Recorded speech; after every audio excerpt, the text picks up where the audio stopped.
Good afternoon, everybody. We're so delighted that you could be here for our GLF live stream panel discussion.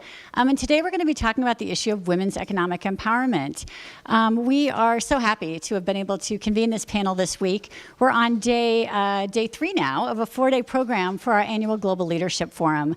And this year, our forum, we're so delighted to be supporting in sponsorship, in partnership with Tupperware Brands, and also with the kind support of the CFA Institute. So many thanks to them. And this week we have had 21 colleagues here from 16 countries, bringing their tremendous expertise and perspectives on this issue of women's economic empowerment to the table for our discussions, talking about how we can get women engaged in economic activity, and how can women benefit from economic activity, and in turn, how does that drive entire communities and entire countries forward economically. So I think we will begin by having our panelists each do a brief self-introduction, and then we'll get into some questions. And I should say today, too, those of you who are watching on the live stream can't see our beautiful surroundings, but we are coming to you today from beautiful Morven Farm, which is a historic property here in Central Virginia, one of the partner organizations of the Presidential Precinct. We are a consortium that includes 2 premier public universities and several historic sites here in Virginia. And together, our mission is to engage and inspire emerging leaders to tackle the biggest problems facing their countries and communities. So thanks so much to Morven for hosting us today. We're delighted to be here. Great. Thank you so much, Nancy. My name is Ons. I'm an Atlas Corps fellow from Tunisia, and I'm serving also at Atlas Corps as the training manager. And I'm very, very happy to be here. I am Zula. I'm from Mongolia, and I'm really glad to be here. I am here with Community Solutions Program, and I am placed in Minnesota working with Asian Media Access with refugee kids from Southeast Asian countries. Hi, good afternoon, everyone. This is Rayhan Kabir. I am from Bangladesh. I am a Community Solution Fellow based in Nashville, and I'm working for a lifestyle brand called Abella. So they're actually working for women empowerment through giving them economic opportunity. And I am Abella Bateyunga from Tanzania, East Africa. I'm a passionate youth mentor, and I'm a serious social entrepreneur. I'm passionate about governance, democracy, innovation, and of course, gender. Good. So we'll want to keep this very conversational. But perhaps the first question, I would really love to hear from all of you on it, and I know that our audience would as well. It would be great if you could tell us a bit about the work that you all have been doing in your home country to grow economies and to advance women's role in the economy. What motivated you to get into this work? Was it sort of an aha moment or a certain experience that you had that made you want to dedicate your career to working on this issue? Oh, thank you so much. Back in Bangladesh, actually, we are running a social enterprise and fair trade organization, which is called Hate Bunano. Hate Bunano is a Bengali word. English term meanings is handmade. So we are a toy manufacturing company in Bangladesh, and our main objectives is to create sustainable employment for the disadvantaged rural women from different parts of Bangladesh. So what we do, we give them training on hand skill and selling the product which is produced by them to the 37 countries. So currently we have almost 12,000 producers in various villages, and we have our own brand which is called Pebble. Pebble is our own brand, and under this brand we are selling our products. So we have found that in the rural area in Bangladesh, the government is working in the rural area for the economic development. NGOs are working for the overall development, but we see there is a lack of private sector engagement. In that, taking this concept, actually, we started this company. The founder of this organization is a nice British couple. And they use the very good skill of the rural producers and connect them with the global market. So it is a one kind of win-win solution. So we are establishing our business as well as empowering our women, giving them dignified job, which they can get from their home, so they no longer separate from their family. So So I just learned a new word today, creative economy, and I'm inspired. And I think that's what we're doing and more. So for, when you hear the word economy, it sounds so big. And you feel like an individual, how can I start contributing to it? But a friend of mine always say, how do you eat an elephant? You shouldn't eat an elephant altogether, but a piece at a time, right? No matter how big the program is or the problem is, you start slowly. And so how do we grow economy in Tanzania? And our vision is Africa and is in the globe is empower young people, because it's the biggest population we have not only in Africa but across the globe. And so how do we empower young people? We understand that youth that don't come as homogeneous group. They come with different interests, passion, of course, gender and exposure and education. And so we've customized the different programs for youth with a special focus on young women in areas of civic engagement, because we understand when young people are engaged civically and even run for office, then we are empowering through policies and strategies in the country, but also through innovation. I'm a big believer that technology we all know it's a fourth revolution economically, right? And for me, it's more for women, like we need to have more women lead in the technology industry. And also, how do we empower, how do we contribute to economy is contributing in social entrepreneurship. I always say doing good is a good business. And so you change the community at the same time, empower the livelihood of young people and solve unemployment at the same time. I think that's how you empower economy.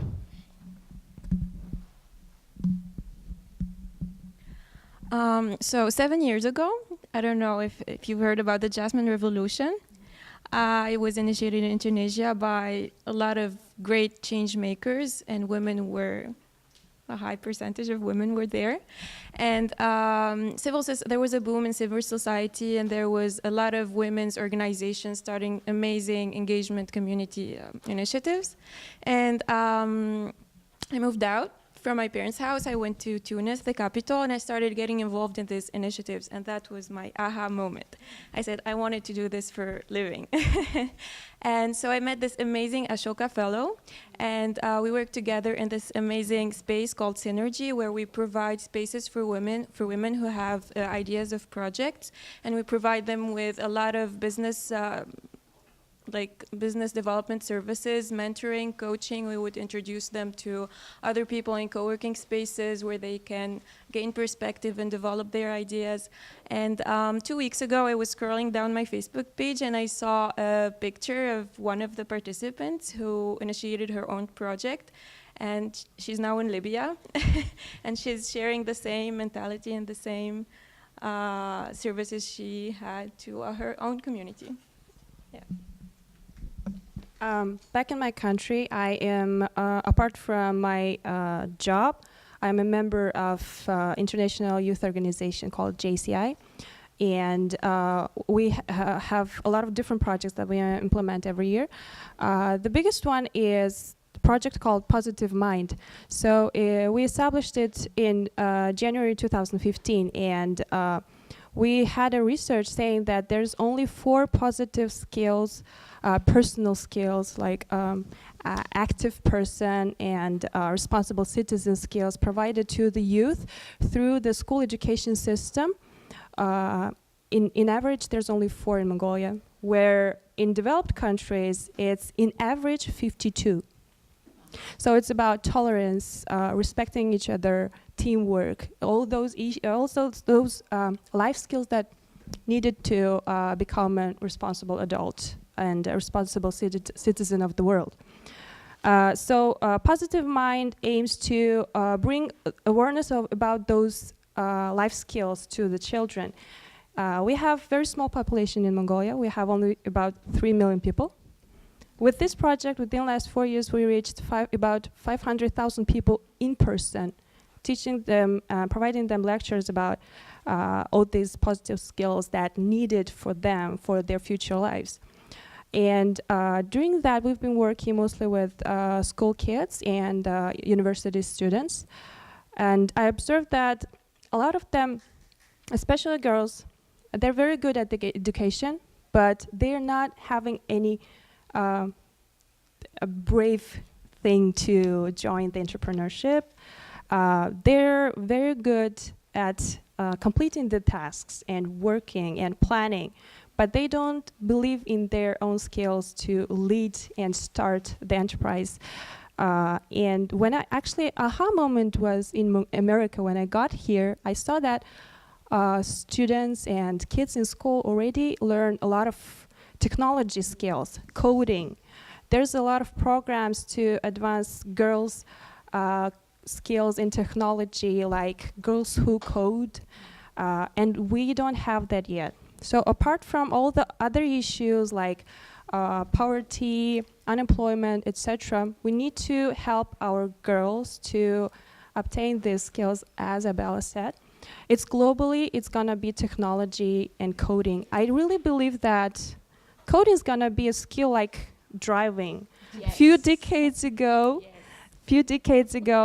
driver was profession, but now everyone drives. So in future, when our girls would be adults, it's gonna be a basic skill. So I'm thinking that providing them the opportunity to obtain these modern skills would help to change the world in future. So this afternoon at one of our roundtables, we're going to talk a little bit more about the issue of gender norms and how those shape women's opportunities in society in numerous arenas, but in the economic arena as well. I would love to hear from any of you, whoever wants to take it first, about how this plays out in your country. What role do gender norms and some of these societal and cultural constraints kind of box women in when it comes to their economic choices, especially when it comes to higher paying work or in certain sectors? And can you give any specific examples of how you see this playing out in your country context? Thank you.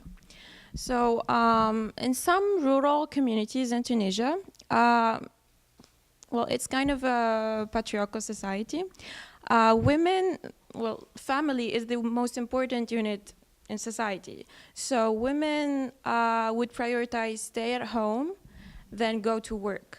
And as in those patriarchal societies, the burden is not equally shared. So men will have to go out and work, make money, and women will stay and take care of like kids. They are the main caretakers. So the opportunities provided for women are not very similar to men. And this makes it hard for them to get involved in the job market and face all the job, find the perfect job opportunity for them. Anybody want to build on that or provide some other insights? Gender is my passion. I champion for it.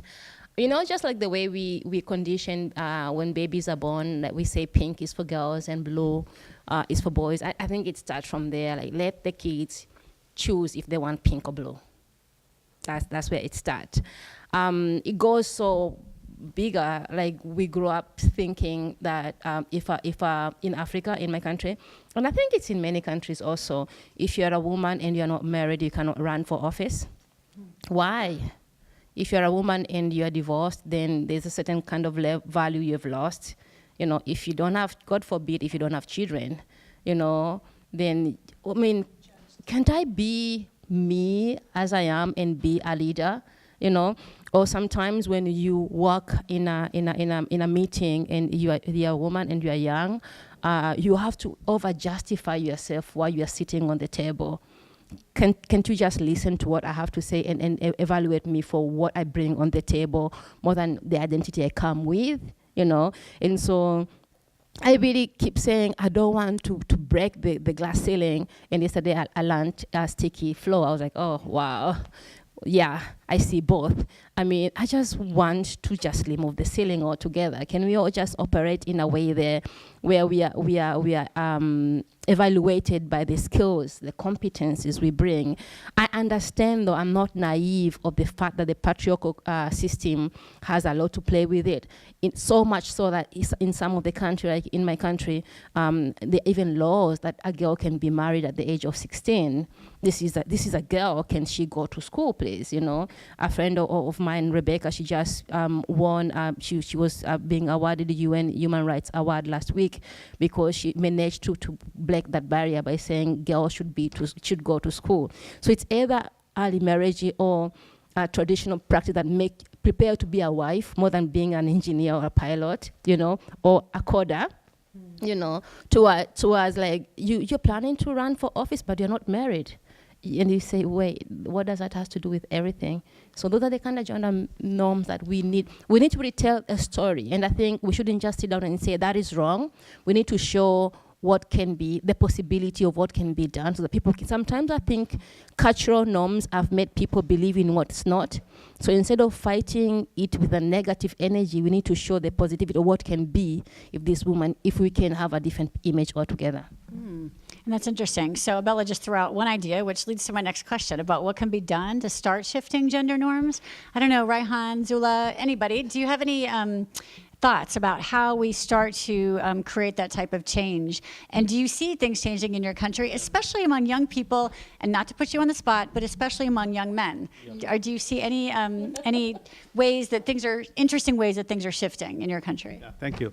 I would like to add some very good issues here, because if we see our constitution back in Bangladesh, we have a very good constitution, very gender diverse policies in every government sector, and I think that was the world-based constitution or policies made by the government. But what happened in the ground place, we see there is no implementation, but which is very slow. So, our prime minister is women, our opposition leader is women, our parliament speaker is women. So we have actually very good resources to empower women at every sector. So I think it is private sector or company or large entity who actually need to moderate or develop a good policy to implement within the organization. Our government sector, we have a very diverse group. We see women police commissioner, we have a women district commissioner in our countries, but we didn't find women in the decision-making process in the private sector. So I think we should develop a process where women also get chance to make decision, or diverse board of directors, something like that. We need to develop something. In my country, there's the similar stereotypes that all the women around the world face. Like, if you graduate the school and decided to work, people start to judge you and say, like, you're already at the age that where you need to give a birth, have a family, and when they give a birth, they're judged that they're not working and not earning, and when they're divorced, they're judged. When they're not divorced, they're judged, and it's always about criticizing. But on the other hand, there's a phenomenon that is observed in my country that is not in many countries, as I believe, because there's a thing that as a nomadic culture in my country, in the countryside, people that live nomadic life that have family farming, it means few hundred household animals. It's concerned that keeping that family business kind of thing and nomadic lifestyle is for the boys, and parents really care about the education of girls. So they would like to send their girls to the cities, to the university, and make sure that they're educated, they're having degrees, they're finding their jobs, they're learning English, to make sure they are valuable in the society, and they would be able to define even their future husband, etc. So what happens is, as most of the families sending their girls only to the universities, and boys are staying at home to continue the nomadic culture, there's a gap between the education of men and girls, especially within the youth. And there's a lot of outcomes of that thing also. Girls are very highly educated. They speak different languages. They participate in different international activities and programs. And it makes them to stay single, as because they don't marry that boys from the countryside. And this is kind of a phenomenal thing. It says like 60,000 young women around 30 years old. They're single by their choice. And but at the other hand, does that make those educated girls to participate in the policy-making process, decision-making process, etc.? No. The majority of the highest positions are men. You can observe it in politics, in the organizations, in the companies. There are not much female CEOs. There are not much female entrepreneurs. So the thing about, again, with that being brave, we don't teach our girls to be brave. We teach them being perfect, but we don't teach them to be brave, and we don't teach them that failing is a good thing. We teach them that failing is a bad thing, and we continue to tell them in whatever things they do. Thank you. That was some really helpful insights into kind of unpacking this issue of gender norms. You know, I think it's easy to look at the statistics, but that does mask differences across countries, and it also masks advancements within countries and inequalities. And it's just, you were talking, I was just thinking, you know, it's great to hear that girls are getting their education, but you don't want it to be at the expense of boys. You want all kids to be able to get an education. And so that struck me, it was poignant, actually, as you were talking. So yesterday, one thing we all learned about and had a lot of enthusiasm around was a really interesting model that Tupperware has called Global Links. And it's a model that is working with university faculty and university business school students to support women's entrepreneurship, currently in India, but expanding to other countries as well. So maybe we can dig a bit into the issue of entrepreneurship. And for whoever wants to kick us off, what does the entrepreneurship landscape look like for women in your country? Do we see a lot of women starting businesses? Is it small businesses, or are women sort of like tech entrepreneurs? How we think of kind of the leading edge entrepreneurial types here in the States and in other countries. Give us some insights. And are there special programs to advance women's entrepreneurship, particularly? I will be just very quick. As because of small amount of people in my country, it makes starting any business very struggling because of small amount of potential customers. So in my country, what we need to do is there's a lot of women that could start their own business, but targeting the local market is not, it's gonna make all of them compete with each other. So instead of that, our women need to target nearby countries, nearby regions of the countries. As because we're situated between Russia and China, it's better to target rural areas in China and rural areas in Russia and offer services and products to those areas. So thanks to the new constitution we have in Tunisia, women are legally equal to men when it comes to inheritance or property ownership or custody. And this has enabled them to act and decide about their own participation in the labor market. They can be entrepreneurs, they can work as teachers or lawyers. They are free to choose whatever they want. And I noticed that, and according to the International Labour Organization, women in Tunisia, there's a boom of entrepreneurship, women entrepreneurship in Tunisia, and there are a lot of programs in Tunisia. For example, there is the WES, WES, Women's Enterprise for Sustainability. This is a space for women in around 12 governorates in the most neglected regions, where they would recruit women and provide them with all the needed tools and skills, with all the needed business development services to implement their own projects. And there are over 250 women now who have success stories, who have successfully implemented their own projects in their regions and spreading that startup mentality all across the community. So. So the economic backbone of my country is agriculture, and one thing we are finding out slowly is women have always been entrepreneur, and the spirit has always been in our heart. It's just we need to find the tools and the systems and the modality of doing it for expansion and scalability of it. And so we are working with, because also in Tanzania and most countries in Africa, the rural community is bigger than the urban community, the population. And so we are working with the rural women to look at either cash crops they're producing in agribusiness. We're looking at the whole value chain to say either you're a farmer, you're the one who's actually doing the farming, or you are part of the storaging, or part of transportation, or packaging, or your branding, the whole value chain. How do we help you to do that? The beautiful case study that are starting to come from Tanzania, young female after university, they're joining the agribusiness industry, but they're doing agriculture they're moving from traditional way to modern way, and they're inspiring the old community to actually farm in more on a business sense, because farming has been for food in the family, or sometimes in some of the cultural areas, a man will marry more than 3 or 4 wives so that the wives can help him to farm more. So women are not married for love or family, they're married for economic sustainability of a man. I don't even know how to call that.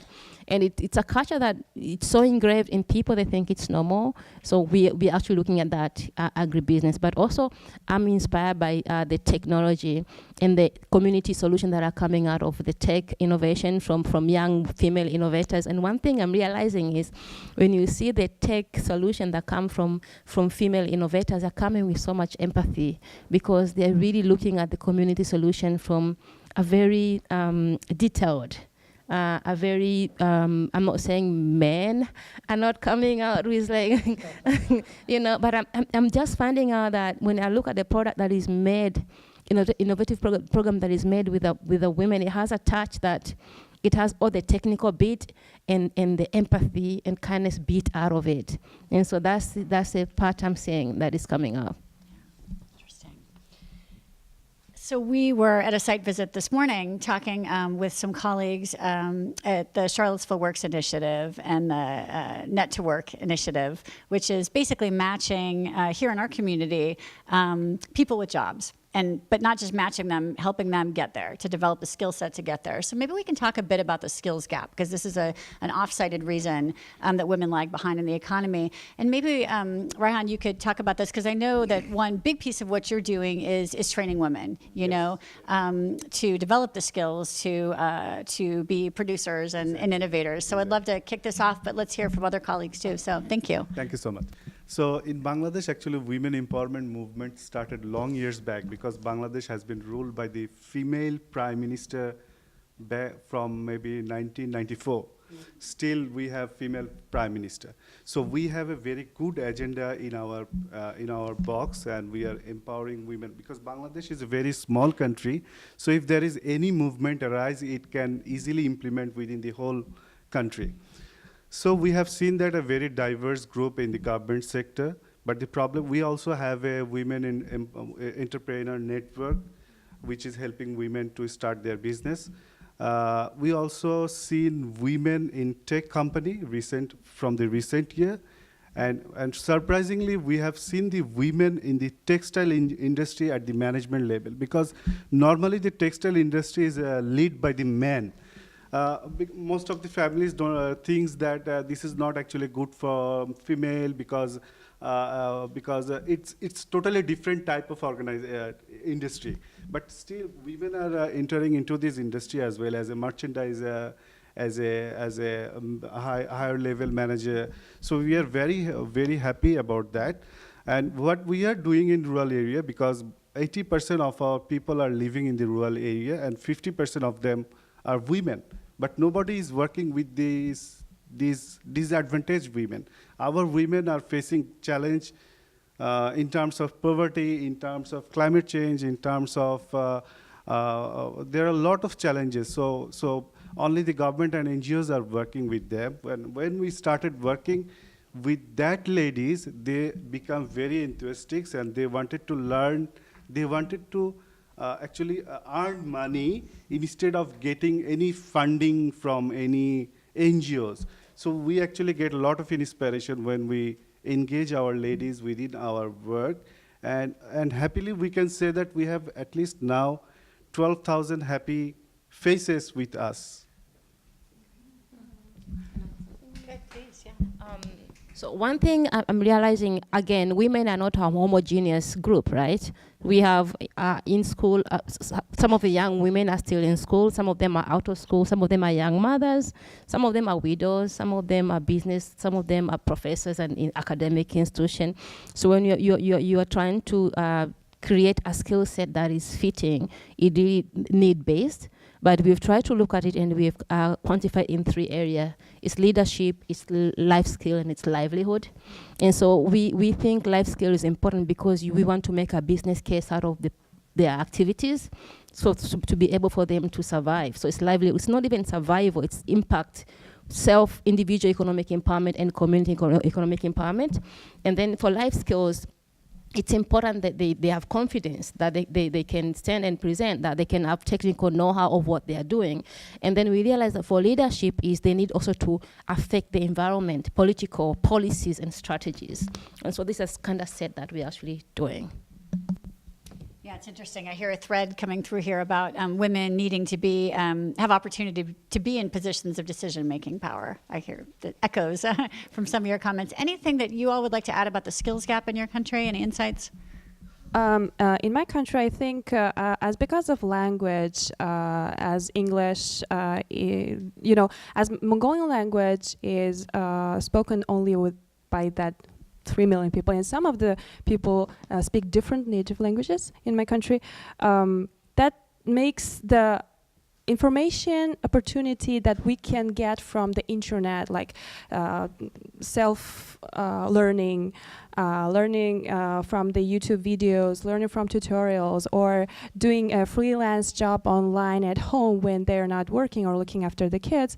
There's the issue of not knowing the English or not knowing in other languages.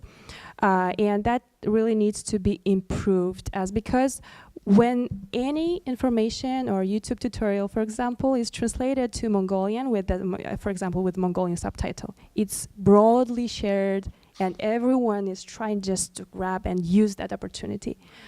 Whereas in countries where English is native, like in America, as because they're full of English information, sources, people just don't really value that source. So that's a difference of valuing the very small amount of source just to use it and look for them. If we would put that good skill in foreign languages, especially in English, that would make a huge difference to all the people in my country. Interesting comment about access to information, but especially in relevant information in local language. Yeah, so good, great. So another thing that we've been talking about this week, a thread that's run through our conversations, is the power of partnerships. That the idea that these challenges can be so complex that really no individual institution is well equipped to solve it. And often the best solutions come from the private sector, public sector, and nonprofit sector, best minds from all those sectors, academia as well, coming together to create really creative solutions. And I know that in one way or another, all the work that you're doing involves partnerships in one way or another. It would be really helpful actually to hear from each of you of a brief example of the power of partnerships to advance women's economic empowerment. You go first. Okay. Thank you. I think it really depends on what you're doing, isn't it? Because I think, for example, when we are doing our civic projects, we are looking at partnering the political parties and the existing members of parliament, but sometimes also the electoral bodies and the local government authorities, and the local or international CSOs and NGOs that are working on the civic space. And also when it comes to innovation and ICT, we are looking at both local, like we start from schools to universities, so that the thread is actually for girls to see, these girls we're teaching for coding, for them to know that I can aspire to take STEM subject, and I can also go for STEM career.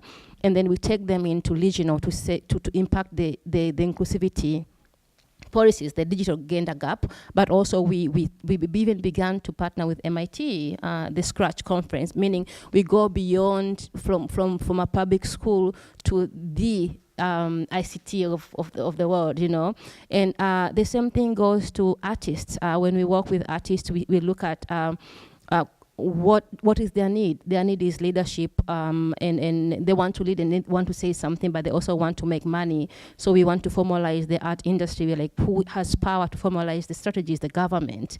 But who are they under? And what are the issues? It's copyright, and then it's so you take them with lawyers, and then you take them with like, how do we affect the industry? The media. So the media is playing their music, the media is playing their drama, and they're looking for. So I think you need to do stakeholders mapping according to what partnership you're having and what solution you're trying to bring on the table. To see who has interests and who could be for and who could be against, and kind of do that strategic analysis. Rayhan? In Bengali, there is a famous proverb, "Doshel lathi eker boja," I think you know. So in English, it's like that. The lifting a heavy thing by 10 people is easy rather than by 1 people. So we believe that the partnership have a very strong power. We have a very good example of partnership with NGOs and the government. In southeast in Bangladesh, there is a largest mangrove forest. We call it the Sundarban. And beside the Sundarban, there is a large community who is actually dependent on the forest resources for their daily livelihood. So what they do, they normally go inside the forest, cut the trees, collect the small larvae from the canal, which is very risky because there is a tiger, there is a crocodile. So sometimes they have been attacked by that animal, wild animal. So government is struggling actually how to make an alternative livelihood for them, and also as well as how to protect the forest as well. So there is an NGO called CREL. CREL means Climate Resilient and Livelihoods Ecosystem Project. Those are working on that belt. And they are working to create alternative livelihood. But there is only one sector, which is agriculture, but it was very devastated because it is a cyclone-prone area. So when cyclone comes, it brings a lot of saline water into the land. So they cannot grow any kind of crops on that land. So what they did, these both organizations contacted us to train that women who is actually going inside the forest, and we train almost 4,000 women from that belt, and that 4,000 women now working with us and getting a sustainable job working with our organization. So in that way, Forest Department also saving their forest. CREL project is also engaging their beneficiaries with us to get alternative livelihood, and we are also getting good products from them to sell into the global market. So I think this one would be a good model of partnership. I want to share how we partnered with other organizations with our Positive Mind project. As JCI projects, when they're planned, it requires us to engage government organizations, private entities, and our NGO. With Positive Mind project, initially our goal was to include all those skills that are lacking to the educational system, to increase it from 4 to at least 14, and to add at least 10 more. So what we did is all our members, trainers of the project went to the schools and universities. We reached 21 regions throughout the Mongolias, all the regions, and we also reached Mongolians who live and study abroad as student or labor force in 6 countries and 20 cities. So it's all like volunteer work from our side. But at the same time, we made sure that it's the results of the project we bring to the government organizations to show them that it's important. So now the biggest university, government university of Mongolia, they are adopting the Positive Mind curriculum to their educational system. So that university is for creating all the teachers that go to the provinces and become teachers in the school. So it's kind of a mandatory to go through the Positive Mind course, and we're gonna, and we're already testing it, and it's really helpful. So it means that even if we stop to do our project and do something else, all those students that graduate as teachers would reach those places. And with companies and organizations, what we do is they invite us to teach the positive mind and positive skills to their employees, and they donate as a return to our project, so we can use that funds to implementing. Great example, thanks. So I will talk about my own experience. We partnered with the government and the media, and we would create a synergy between women change makers, the government as in decision makers, and the media as in opinion makers. And this synergy, it's made in order to include women change makers in the have a synergy between women and people in the government and make it public. And then we would partner with women's organizations in order to have community engagement initiatives, like bringing success stories, successful women to share their own stories to that community, and then have the same idea in different marginalized and neglected regions. And yeah. Exciting. So, and a really creative link up, I think. So, yeah, neat to see the media involved. So, great. I know that we only have just a few minutes left, so I did want to give each of our panelists one last chance to inspire us. The work that they're doing is definitely inspirational in and of itself, but it's hard work. You know, these are tough issues. They certainly can't be solved overnight, and it takes an ability to commit and go the long haul on these issues. So maybe you could leave us with some words of hope of what gives you hope for the future. What keeps you moving forward as you do your work? What keeps me moving forward must be the challenges. Every challenge is a step forward, and every challenge brings something new, something interesting, and it's a new learning experience. So, yeah. As for me, I was thinking about that only recently, and I think that the role model inspires me to go forward. But role model not being someone that is already successful, some woman or famous people, but role model as an adult image of my daughter. So it's like I'm visioning the successful woman that she would become in future. But I want it to be a collective image of all the things that I see in other leaders.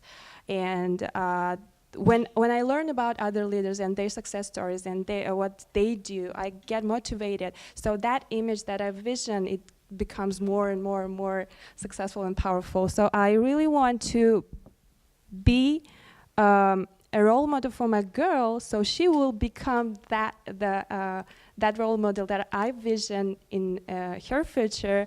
So it's like working with yourself, improving yourself to make sure that you, there was a very good thing that we heard during this week. Confidence brings confidence to others. So I want to be as confident in my skills as possible to make others feel the same and get encouraged.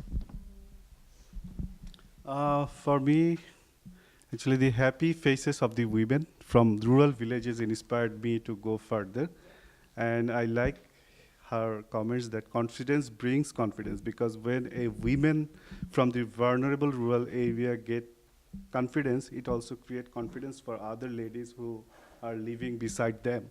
So we have also organic growth of producer group in every production unit. So we don't need to go every rural villages that we are doing blah, blah, blah. So they are engaging with our group to make them empowered. So that makes me inspired to go further. What inspires me is to see a lot of global women leaders are coming to power, either in politics or in economy, and I think more should come. In Africa alone, we had the first female president in Liberia, Madam Ellen Sirleaf Johnson, and then now Ethiopia just last month has produced a second female president. I see leaders in media like Oprah, and then like Michelle Obama, oh my goodness, you know.